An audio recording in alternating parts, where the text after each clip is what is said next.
Happy Monday, happy Monday, happy blessed Monday. Thank God that we have arrived here at the appointed time. It's noon Eastern in Washington, D.C. I am your girl, Vanessa. This is a live recording of Black History Boot Camp. I'm your co-host for today, and I am joined by my girl, Morgan. Are you there, Morgan? Woo!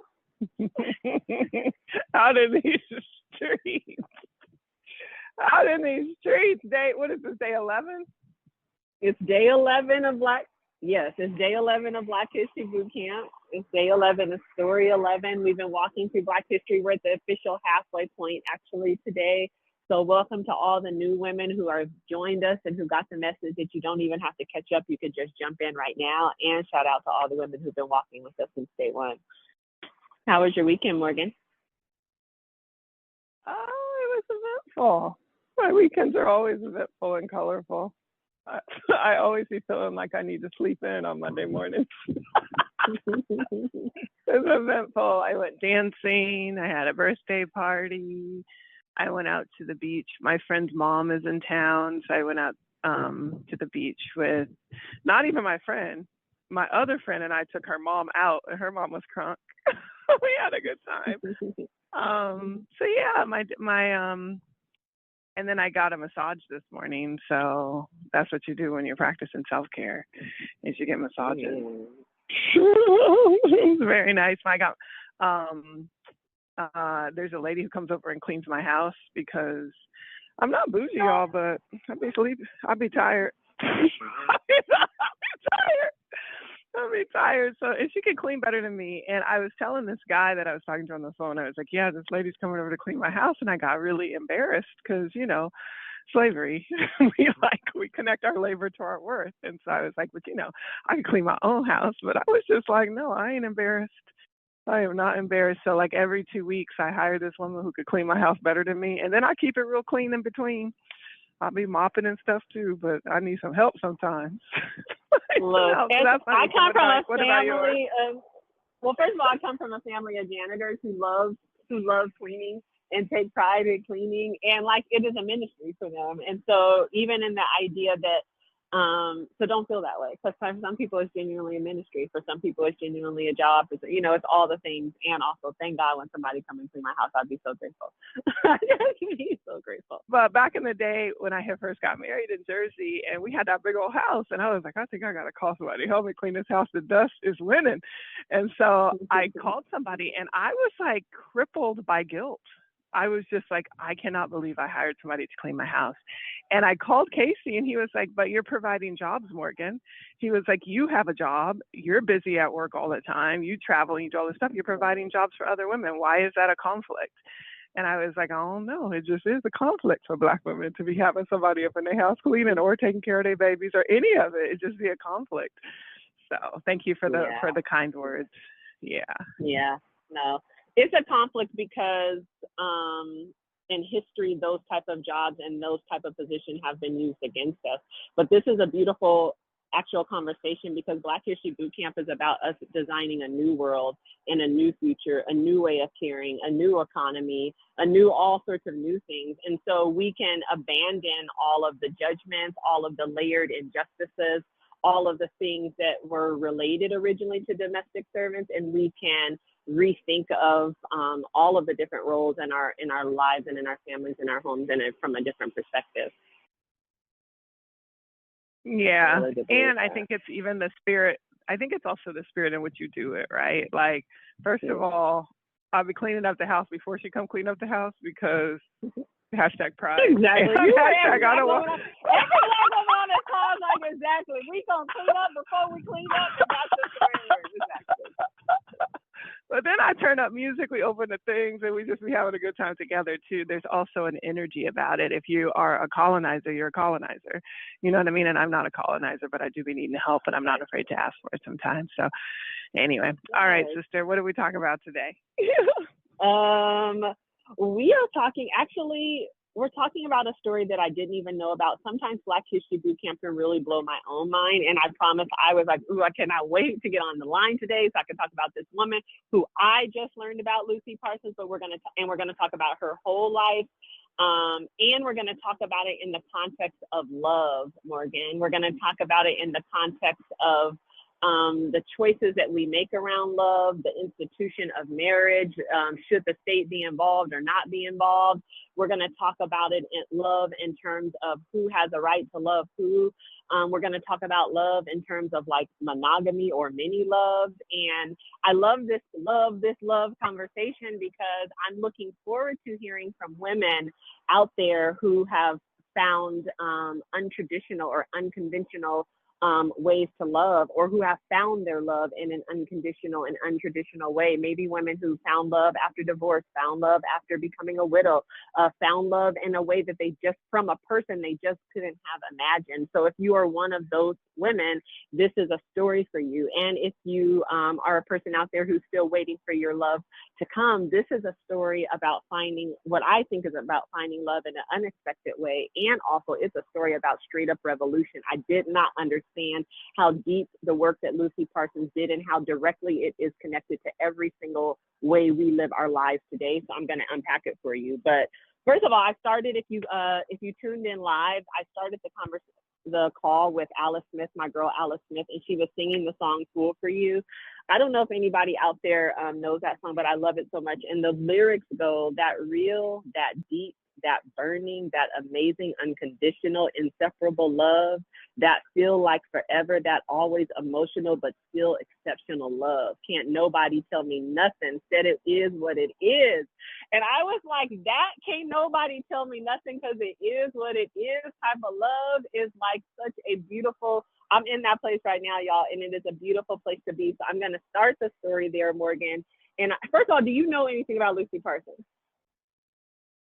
I never even heard the name. Have you even heard of her name? I know.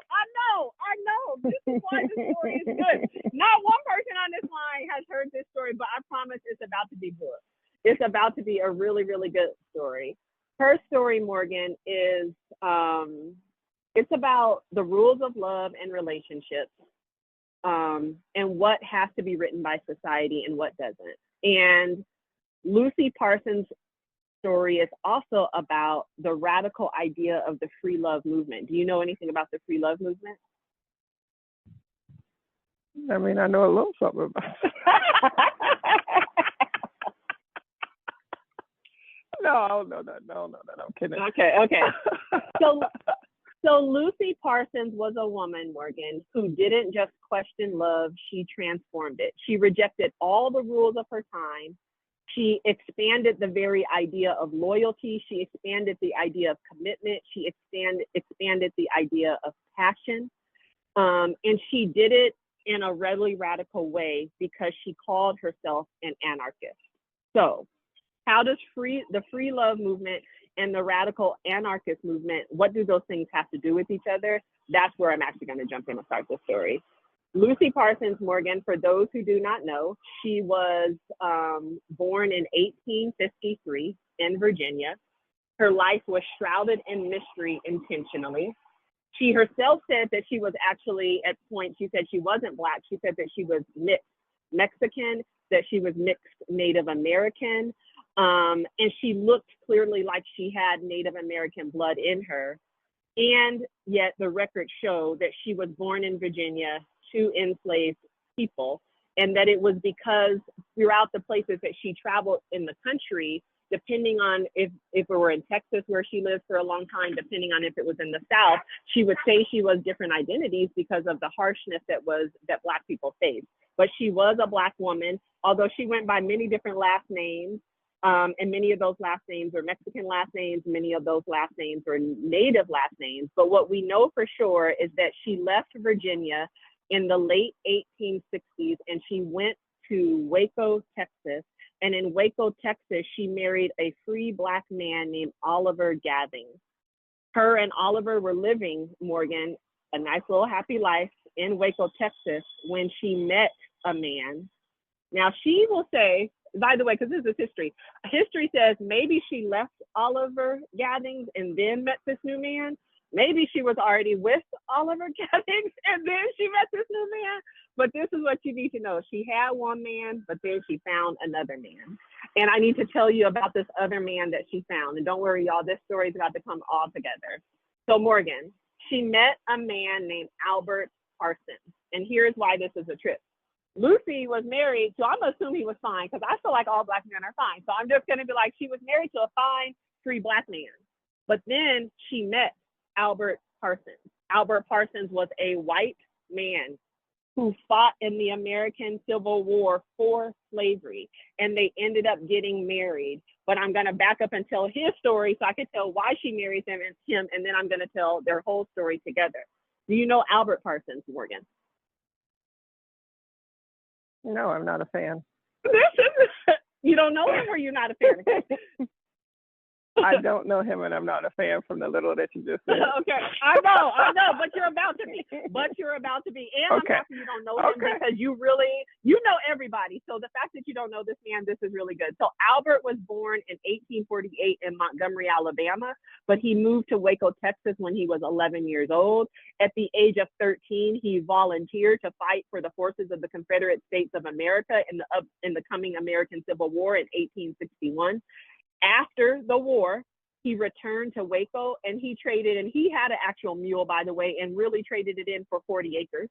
So that is an injustice. He traded in his mule. He got 40 acres of standing corn. He hired ex-slaves to help him with the harvest. He netted a significant amount of money from the harvest of that corn, and he sent himself to school. He went to Waco University, which today is known as Baylor University. It is a private Baptist college. And he became a pioneering American socialist, and later he became a socialist while he was on the campus at Waco University, and he started a newspaper there, Morgan.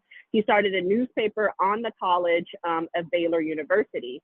And it was when he started the newspaper that he started to print about the story of the enslaved people and started to learn about them from a different perspective. So he had fought in the war. He had fought for slavery. He said he didn't even know he was really fighting for slavery. He got out of the war. He went to university. He started to learn. He invested in a printing press. He started a paper. The paper was called the Waco Spectator. And in 1868, his paper took the unpopular position of accepting the terms of surrender for Reconstruction. And I want you to imagine that deep in Waco, Texas, this white man having a paper said, no, I'm totally down with these terms of Reconstruction. He was only 20 years old when he did this.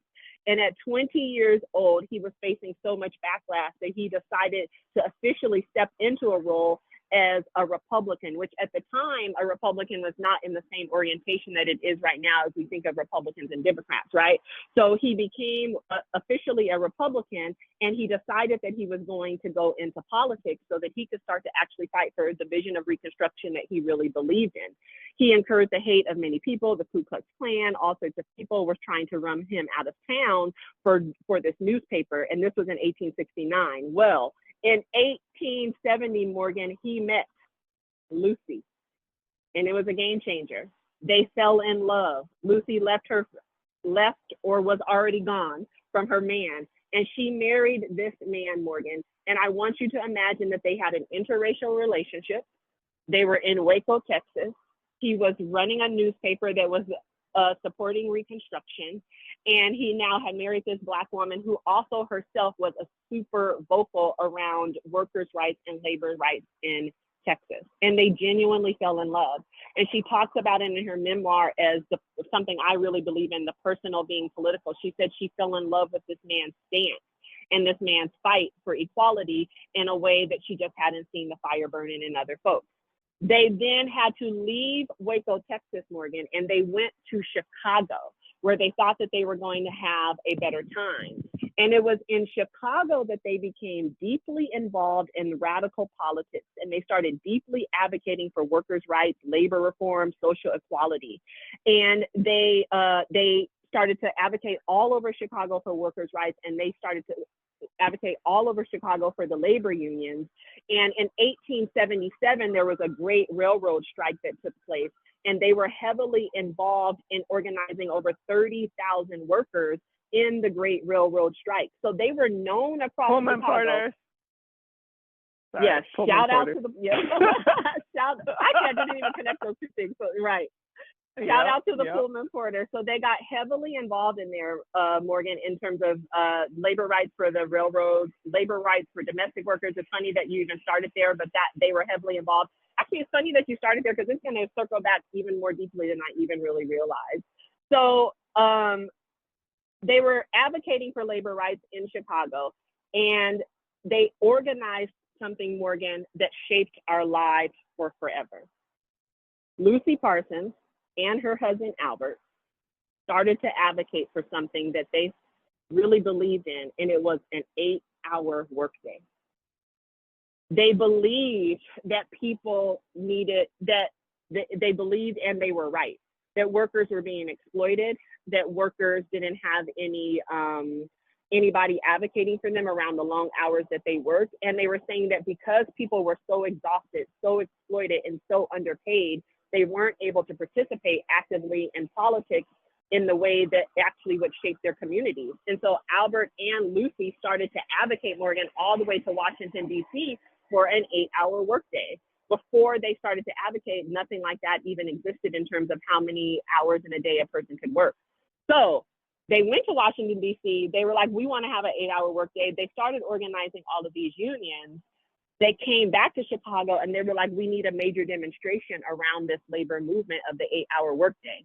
And they decided on May 1st, 1886, with their 2 children, to lead 80,000 people down Michigan Avenue in what was regarded as the first ever May Day parade. It was in support of the 8-hour workday. And over the next few days, 340,000 laborers joined the strike, the May Day strike, joined Lucy Parsons and Albert's May Day strike.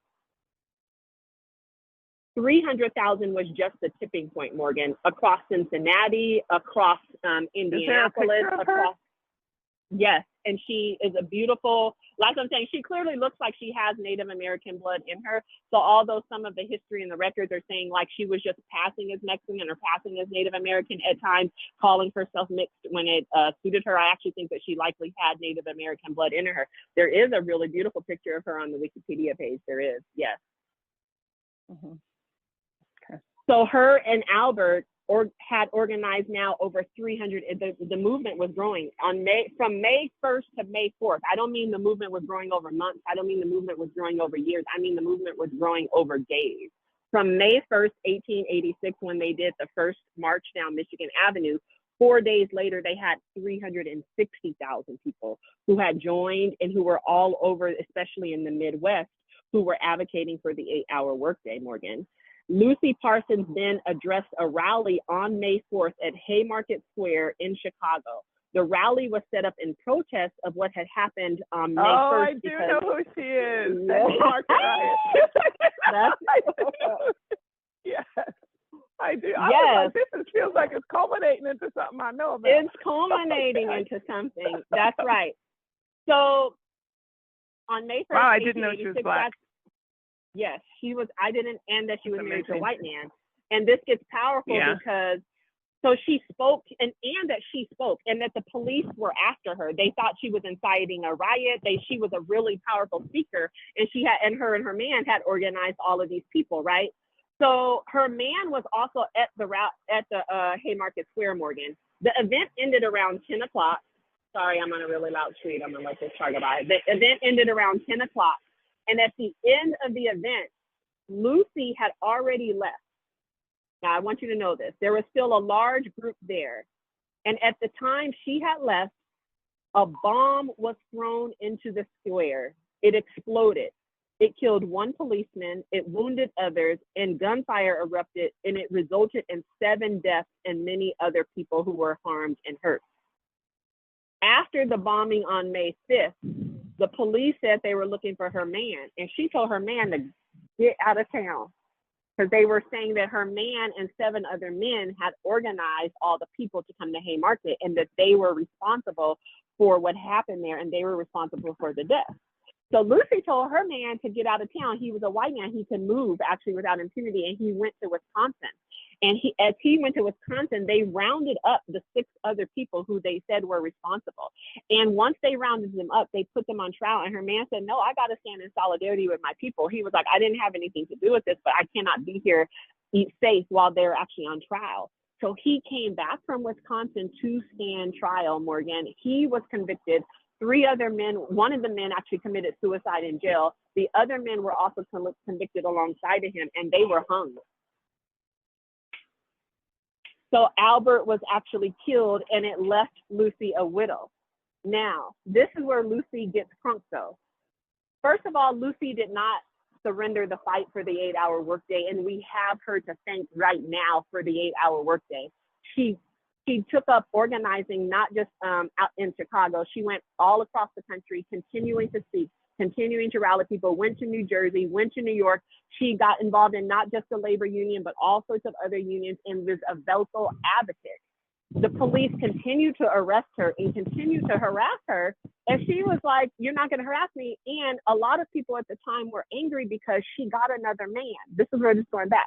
She immediately got another man who was a friend of her husband, Albert, who was hung. And they started writing a book about Albert. And people were really upset by this. But this is where the free love movement comes in, because she considered herself to be an anarchist. And I had to go back and actually look up what anarchist even meant, Morgan, because it has such a negative connotation. But if you understand what anarchist meant, it meant no government, no capitalism, no patriarchy. It meant in a world where people are free to govern themselves, not being controlled by laws or institutions, which sounds crazy, right? It's like, how could that even happen? But what she was saying was, well, the current institutions and the current systems are completely oppressing us. So why would I even be in support of those systems? So she called herself a social anarchist. She actually got more radicalized after Albert's death, and she called herself an anarchist communist, which was a political ideology and a school of thought that advocated for communism, and it called for the abolition of private property, but the retention of personal property and collectively owned items. The anarchists also believed in a free love movement. It was born out of the same desire for freedom. It was a movement that said love is not a contract. It's not something that the state should control. It was a belief that the personal should be political, and that relationships, our body, our choices should not be dictated by authority. So some people were like, some people said she never divorced the 3 Black men. So some people had a problem with her even marrying Albert. She was like, don't worry about my paperwork. I'm now in love with this man here. Then when Albert died, she started dating this other man, and who she wrote a book about. We need T-shirts that say, don't worry about my paperwork. Don't worry about my paperwork. Don't worry about my paperwork. Yes, but if you could imagine that this is the late 1800s, that this is a Black woman living in Chicago, that she's already now had 2 husbands, that she's been targeted by the police for inciting civil rights, that she's organizing around the country around labor rights, and that she's advocating for a free love movement, no government, no anything. She just was somebody who people couldn't get their arms around. And so people started to call her kind of like a loose woman. People were kind of calling her all sorts of things. Of course, as it happens when women move in certain ways. So I have a genuine question. Like, I didn't wait all time after my divorce, y'all. I wasn't even formally divorced. I found me a new man and I moved on. I was ready. I just was like, boom, I'm ready. 19 years, I'm ready to go. But for this woman to do this in the 1800s, hashtag really don't worry about my paperwork. Hashtag don't worry about my paperwork. But this man started acting up, y'all. That man started acting up, and Lucy pulled a cold move. She dropped this man, who also was a white man, by the way. He was a German. This matters also. This is what I'm saying. This woman had a white husband. She left him, then she was dating this guy. She left him, and she got with another man. And people were like, whoa. So their heads were spinning. And she got with the one man and the other man like within like a year's time span, right? So people were like, could she even be an effective advocate, or could she even be an effective organizer? Did she even have the pedigree essentially to like lead this movement in this way when people felt like she was going around with all of these men? Well, first of all, she did, and she did. She lived to be 91 years old. I want y'all to know that. She lived to be 91 years old. And do you know why? Actually, come on, Morgan. Because of that free love, she was not stressed out. She was not stressed out. She was like, let me go ahead and make myself happy. That's what I'm saying. She lived to be a long time because y'all be stressed out trying to follow them rules. But go ahead. Go ahead. Tell the rest. I actually agree with you. I think it's both the free love and that she stayed in the fight. She actually in 1950 was a part of a major hunger march in Chicago, which ended in 1,500 unemployed people fighting with the police near Hull House. And we know the story of Hull House, which one day we'll tell on Black History Bootcamp, but it's essentially the birthplace of social work. And she was arrested along with Father Irwin, who was a big part of the Hull House, and 19 other people. In 1941, Morgan, I just want to skip, that was 1915. In 1941, she was working with the farm equipment workers, organizing them. So I'm saying she stayed heavily involved in organizing in the things that she believed in, and she was somebody who believed in free love. And I do actually believe that that had something to do with her living longer. I want to talk about her death for a moment, though, and then I want to open up the conversation, because this is a conversation around the type of love, the types of love that are available to us and where we can find them and how we judge women who find them too quickly. It's funny because I saw that Megan Good got engaged to that guy, Jonathan the Majors, the actor, today. And I went into the comments, y'all, no, it's eating her up. You're eating her up. You was like, she was married to the pastor. Now she married to this man. She got these types. I mean, you were going in on her. You were like, oh, she thinks she's Coretta now. It was just a lot. And I was just like, we have to have a conversation about this. It's ignorant. But it is ignorant. It be the main people. It be the main people who be at home by themselves who be talking this junk, this respectability junk. It be the main people. And I just be like, if you got the answer, why you ain't activated on it? I'm out here trying. And maybe I ain't meeting the mark. And maybe you don't approve of my love. But I'm out here trying. And I'm telling you, trying feel better than judging. If you are out there trying, y'all, *9, raise your hand. Literally, are you a woman who has found love in an unexpected place? Are you still out there trying to find it? Did you surprise your own self? Come into the conversation. I do want to finish Lucy's story, though, Morgan. So in 1941 is when she was organizing with the Farm Equipment Workers Organizing Committee. Yeah. She was 91 years old. She was 90 years old then. The very next year when she was 91, she died in a house fire. And I want to talk about this house fire for a second. The fire destroyed part of her life. Sorry, people are texting me. People are texting. I'm not laughing at the house fire. People said, tell them, don't worry about your papers. Sorry. People are texting. I'm sorry. I'm being some women on this line got a man they ain't even decided to marry. Y'all just living together 10 years, 20 years, 30 years. Come on and explain why. Because I have a question about that. Do we need the paperwork? All y'all were asking me about my Instagram. I didn't even get married yet, y'all. I just got engaged. I just put on that white outfit, hired me a photographer, just went around town. I was like, we're already married in our love and our soul. It was ambiguous. It was ambiguous. I was like, she know this shit is ambiguous. It was ambiguous because I'm ambiguous almost. That's what I'm saying. Like, do I need that paperwork or not? Because I already feel married in my soul. And I was just like, do I really need a pastor to tell me this, or can I not tell it myself? So that's all I'm trying to say. You don't got to tell me nothing. When I tried to file the paperwork, I ain't had no paperwork. When I tried to file the paperwork for divorce, it wasn't no paperwork. And we was like, all right, this is, we forgot to file it. Okay, great. So listen, you don't gotta tell me about no paperwork or no alternative, girl. Be free. Okay, so she was 91, and let's be respectful. She was 91 years old. She was 91. She was with her long-term partner, not the guy who she wrote the book with, because he started acting up, and she left him, and she got with another guy, George Markstall. And George was her long-term partner, and he found the building, Morgan, burning on fire. He was able to rescue her, but she died in the fire, and he died the next day rescuing her. She had a long-term friend, however, who went to the house.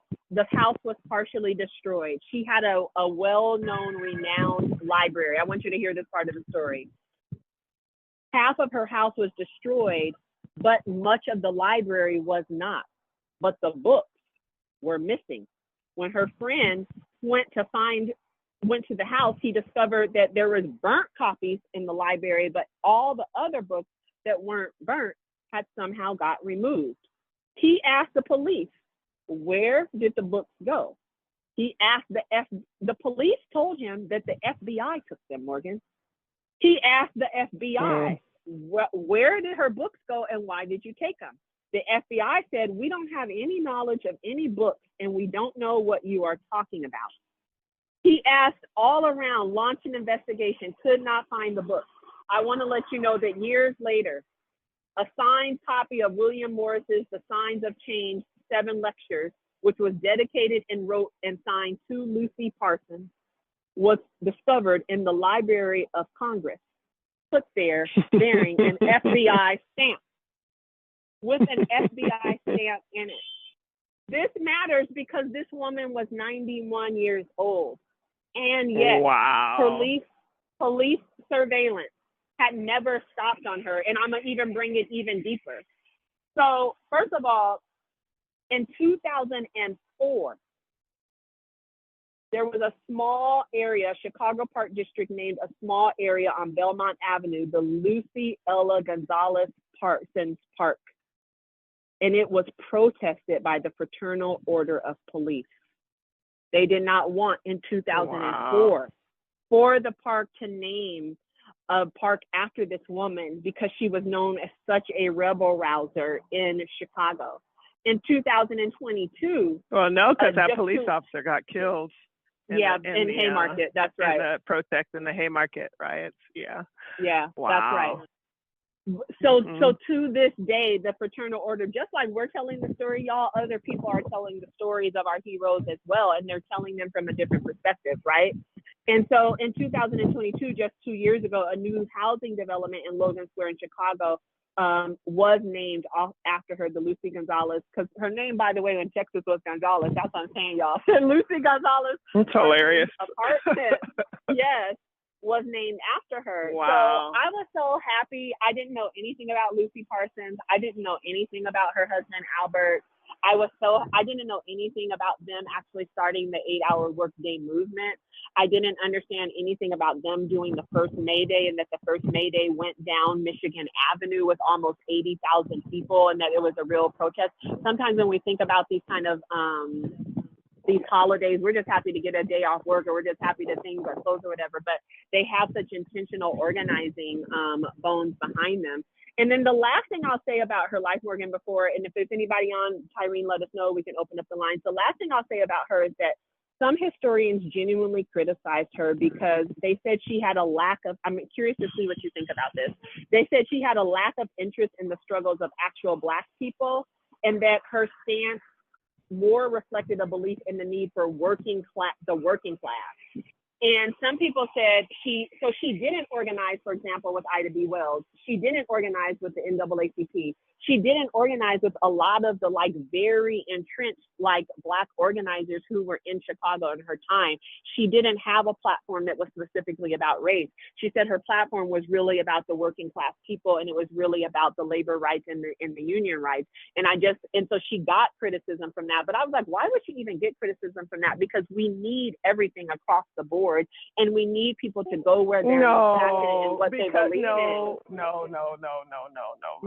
No, race matters. No, race matters. In a country where where race institutionalized our bodies, race matters. And so, I mean, class matters too. Economic systems matter too. Capitalism, it all matters. But I just think that people be traumatized. Just like people be traumatized, and so they only start dating white men and doing labor movements. They don't want to look at lynching with Ida B. Wells no more. And I'm saying, but I think it's worth talking about. And it doesn't mean it's her fault. It doesn't mean it's her fault, but it's a pattern. It ain't a happenstance that she wasn't dating no Black men. That she married a white man, and then she. 3 times. That's what I'm saying. And she was an anarchist, which was largely a European movement, actually. Anarchy came from the French Revolution, all kinds of other stuff. And so I'm just saying, there is a conversation to be had. There's not judgment. Everybody doing their best every single day. Every single day, everybody doing their best. So if you hugged up right now with somebody who ain't in the struggle or somebody who ain't Black, you're doing your best and you in love, and listen, I support it. I support love across the board. And we also have to deeply reflect like why we're making the choices that we're making, and not just pretend like it's just a agnostic choice that we're making. No, this woman was in Waco, Texas, in the middle of the Civil War. She was traumatized, and she was passing. Yeah. Sorry. No, and I know we have a caller on Tyrene soon. You can bring her on, Tyrene. I say this because it matters, because I had a white husband. For those of you guys don't know, y'all Google, you can see the pictures of Davis Marty. You don't gotta Google. He was on boot camp. He was on boot camp yesterday. He was on boot camp yesterday. And this matters because I was only 24 years old when I got married, and I thought I was so radical at the time, and I had never even dated a white person in my whole life. And yet when I met this man, I was like, wow, I could put my shoulders down. I can relax. It was so relaxing. I cannot explain it. And I'm just being honest. It was relaxing to not have to struggle all the time. It was relaxing to have somebody But you could see how Ida B. Wells was like, she tapping out. I'm out here trying to get these men not from being lynched, and she over there relaxing her shoulders. That's what I'm saying. Like, it was a choice you made. Now, I think you needed to make the choice, because you wouldn't even be here right now if you didn't make those choices in your life. And I think what's for you can't pass you by. Like, I don't think there's a right or wrong, but I do think it's a conversation. That's all I'm saying. I think it's a conversation. And I think people, I mean, it's not a coincidence. I was telling Vanessa, y'all, we go to these like social innovation conferences, and this ain't no disrespect to our friends, because a lot of y'all listening right here, you know, I love you. But disproportionately, the Black people at them conferences is married to white people. So I'm just saying, because you have extra latitude in your imagination when you have the comfort of whiteness covering you. That's all I'm saying. And I remember sitting at the conference just looking around. Now, listen, I had a Black man, but he was a doctor, so I have some comfort too. I have some comfort too. Because I was about to say, on the flip side of that comfort is general ostracizing. It's a general, it is a thing. So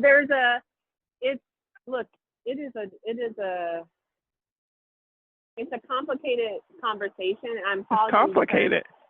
Yeah, it's complicated, and the most thing I believe in is love. The most thing I believe is that every single person, woman or man, or however you want to identify on this call, deserves and needs somebody to fully see them. So even like however that comes. I know, but love is not flat. I know, but that's too easy, Vanessa.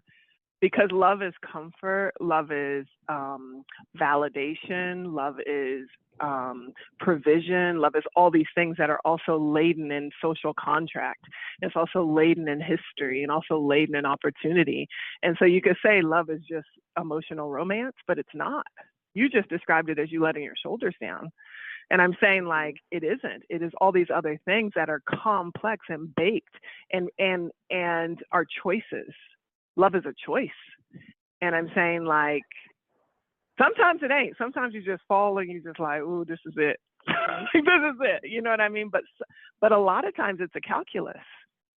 And I'm saying, like, so I understand love, and I believe in love too, but also it's worth a conversation, particularly as Black families are being broken. I'm not saying you have to be in some kind of traditional family, but I'm saying the fact that so many people who are successful are choosing alternative kinds of love is a pattern. That's what I'm saying, and we should just make eye contact with it. That's all.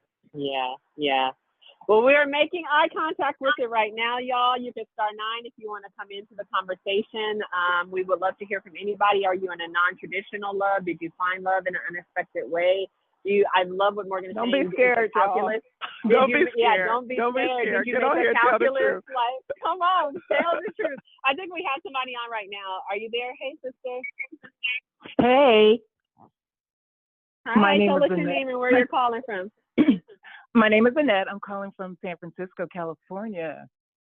And a week ago, I got remarried. I'm 63 years old. So there's always an opportunity. There's never too late. I was divorced for 18 years, and I could not be more happier than I've ever been. It's the second time, and it's just never too late for love, and I mean love. I got me a good, God-fearing Midwestern man. It's a long-distance relationship. Thank God he works for the airline. Aww. So it worked. I was hesitant. That's a calculus, though. Yeah. That's a calculus. Yeah. You decided I want love, but it doesn't matter if it's in the same city as me. Exactly. And I prayed on it, and I asked God to just direct me and lead me. And if it's right, it's going to be right. And it's right, and it's working. I put my faith in it and just said, hey, we're long distance, but let me see. God has a plan. And he absolutely did. And it's working, and it's doable. At 63. It's beautiful. It's beautiful, sister. Congratulations. Come on, beautiful bride. Thank you. It was wonderful. Oh, thank you, Carol Annette, Jean for got sharing married. that. Carol Jean got married in her late 70s, and I was trying to convince her to just shack up with this man. I was like, he 81, you 78. Why do we have to have a wedding? And she was just like, because I'm a Christian. It's like, I know, mommy, but come on. She did it big. Vanessa, talking about alternative love, I was talking to Kanika out of Chicago, and I was telling her, are you there? Sorry. Yeah, I'm here.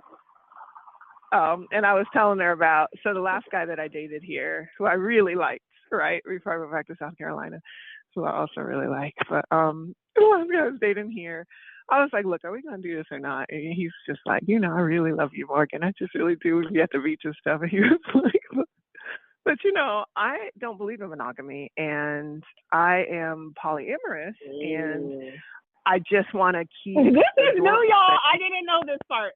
I'm just learning this as you did my it? friend writes this. No. Oh, you must be mad at me. So he was just like, I'm polyamorous, and he was just like, but it's like feels really good, and I just do what feels good in the moment. But can you explain to people? Can you give us a definition of what that means? Polyamory, it just means that you don't feel like you need to make like a long-term commitment to one person. It doesn't mean that you are sleeping with multiple people.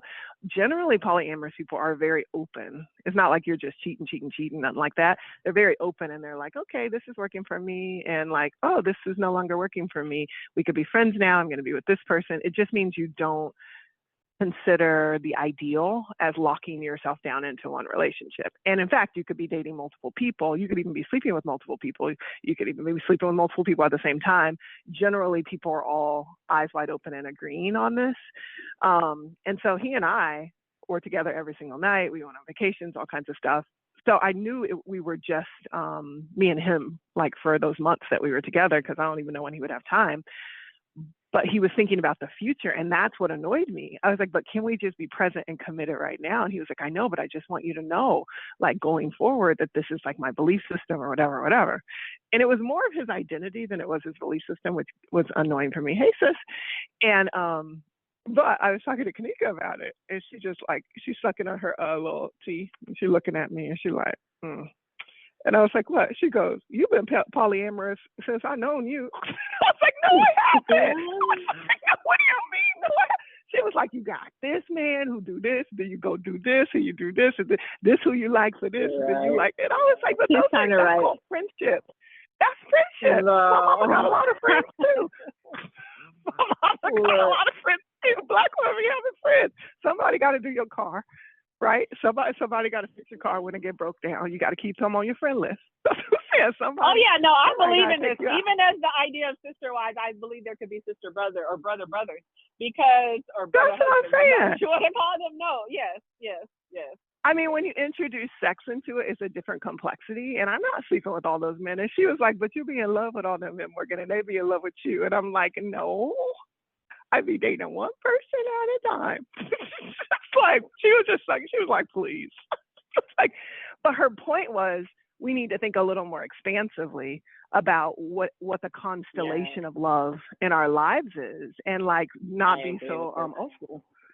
She was just like, you being old school about this. And she was like, and that man is at your house every day loving you, like you love him. Like, why do you have to be so stuck on like forcing him by force, like that he has to think about love in a particular way? And I was like, I don't know. I can't get down. So no, I absolutely do. I can't get down. I need to be the only one. I can't get down. But somebody out there might have a different opinion about polyamory. Please call in if it's working for you. I know it's working for a lot of people. I got a lot of friends who it's working for.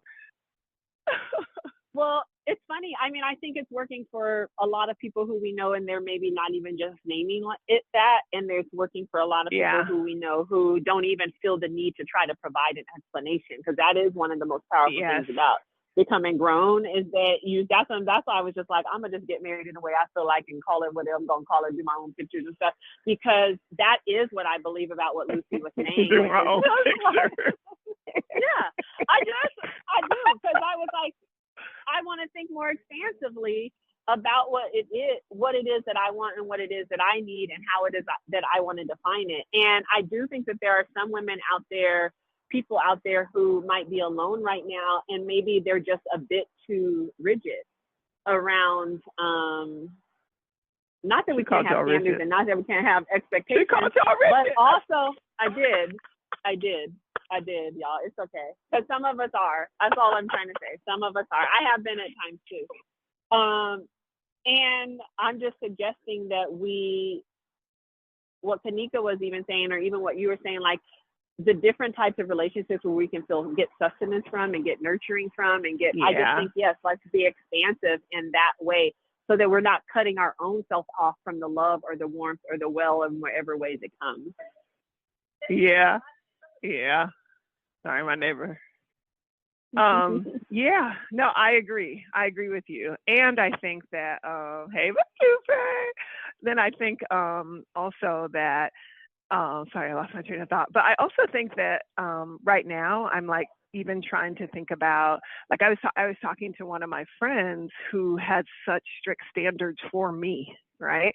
We were just having sushi the other night, shout out to that friend, and she was like, but you deserve better than that. And I was like, better than what? The like ecstatic love that I feel when we're together. I was talking about a particular relationship that, and she was just like, but he doesn't do this for you. He doesn't do this for you. He doesn't do this for you. And I was like, I know, but I have that already. I have those things already. I don't need him to do those things for me. But what he does for me is like these 17 other things, and they're really quite beautiful, and it's one of a kind, and I've met 10,000 men. I've never experienced that before. And so thinking about, am I dropped? No, I can hear you. Oh, I got a text that it's still on. Oh, the caller. So even thinking about like how we put expectations on one another around what love should and should not be is quite violent, actually. I find that to be quite violent, particularly when people are finding the kind of love that satisfies and satiates them. So it's something that I've been thinking a lot about, V, is even just like withholding like any judgment or even questions when people seem lit up. When they seem like, that's whoa. So important. Yeah, when they seem lit up.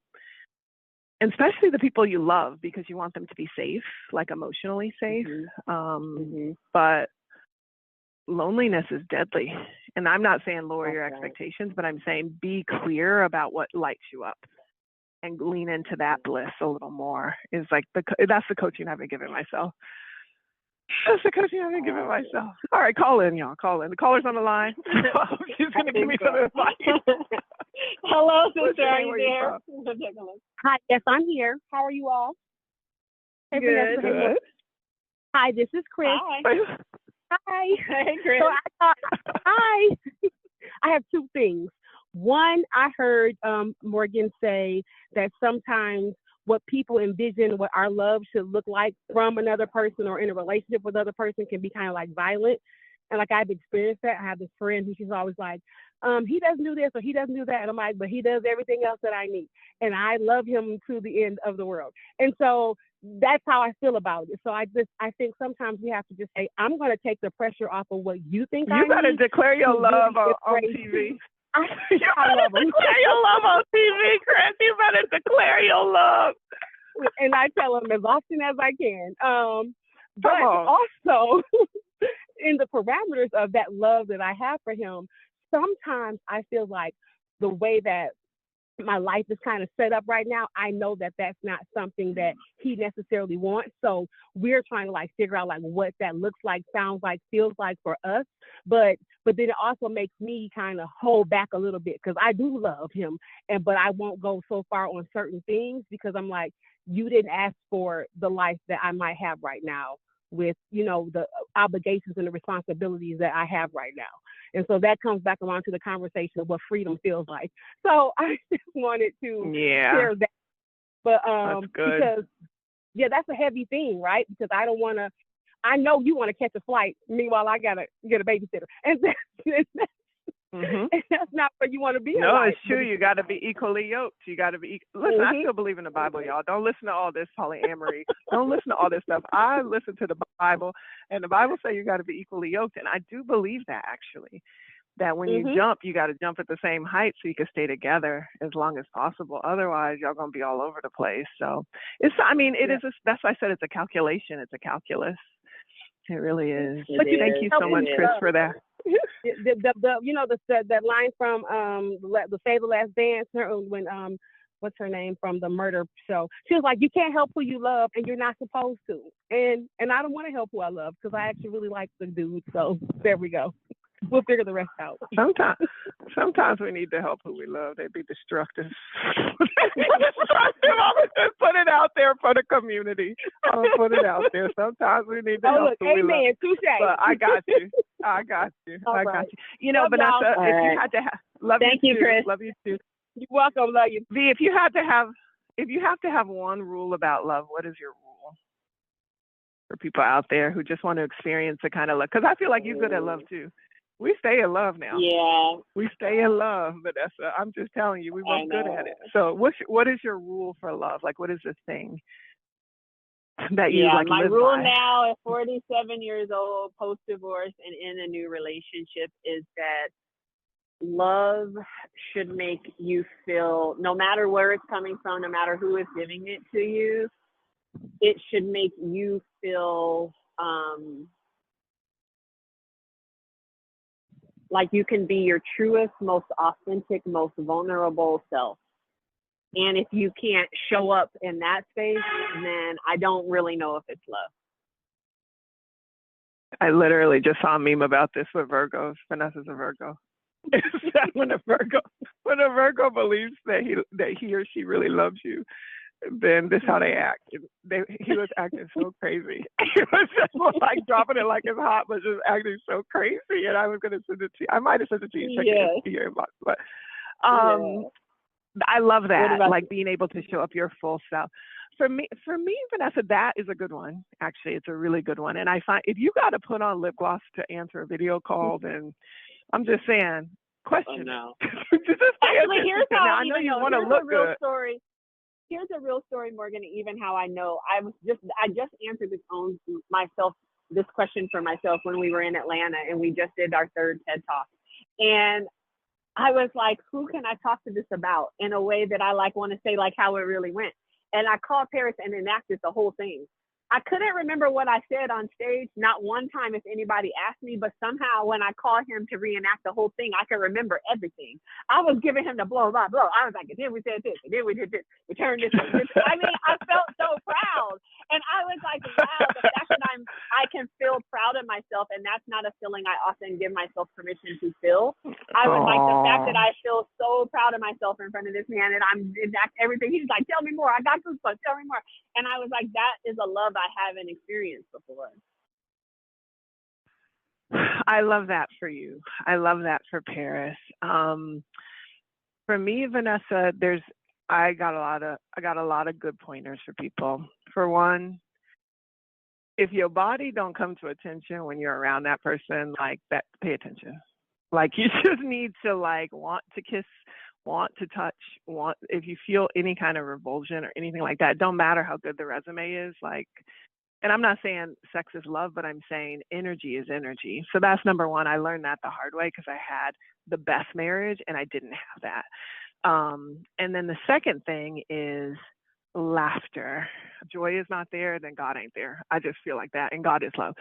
Then the last thing is you have to ask yourself what's important to you, and intellectualism is really important to me. So having conversations and words of affirmation are really, really, really important to me. So I like having ideas and like playing with ideas with the person. So that's something. And then a similar risk appetite for me is something that I really enjoy. Like people who want to just like on a dime go down to the shore or do whatever, or like eat some new kind of food or all these sorts of things. It's just none of that's really risky, but you know what I mean. So those are some of the things that I really like. Yeah. And I look out for them, and they come in really different packages. They come in really different, like, I'd be shocked who I'd be attracted to. I'd be like, ooh. And I'd be shocked. I'd be like, I wouldn't even have thought that. So that feels really good. So yeah, that's love. That was such a good story, Vanessa. Thank you so much for it. Yeah, thank you. Thank you all for walking with us today. Invite a friend to walk with us for the rest of the week. The conversations, you never know where they're going to go. You never know who we're going to talk about. I pray that somebody genuinely learned something about Lucy's story today and that you enjoyed the conversation about love. We're going to end on the classic Dolly Parton 9 to 5. And actually, I didn't know that there was a remix and that Pitbull made a new 9 to 5 and Dolly Parton hopped on his remix. So y'all, we're doing the 9 to 5 remix with Pitbull and Dolly Parton in honor of Lucy Barton and Albert and their advocacy to bring the 8-hour workday and better working conditions to laborers all over this country. See y'all tomorrow.